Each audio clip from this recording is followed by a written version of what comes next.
ഈ 38 വർഷം രോഗിയായി കിടന്നവനോട് കർത്താവ് ചോദിച്ചു, സൗഖ്യമാകാൻ നിനക്ക് മനസ്സുണ്ടോ? ഉടനെ അവൻ പറഞ്ഞ മറുപടി എന്നാണെന്നറിയോ? നാഥ, എന്നെ ഈ കുളത്തിലേക്ക് ഇറക്കാൻ എനിക്ക് ആരുമില്ലെന്ന്. എന്ന് പറഞ്ഞാൽ അവന്റെ മൈൻഡിൽ അവൻ സെറ്റ് ചെയ്ത് വെച്ചിരിക്കുന്ന ഒരു സാധനമുണ്ട്.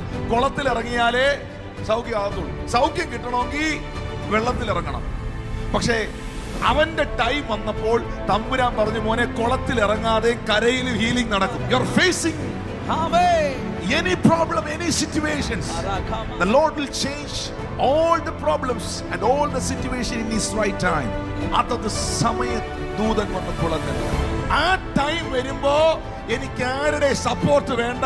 ആ ടൈം വരുമ്പോൾ നീ കണ്ടിട്ടില്ലാത്ത അത്ഭുതങ്ങൾ നിന്റെ മുമ്പിൽ വെളിപ്പെട്ടിരിക്കും.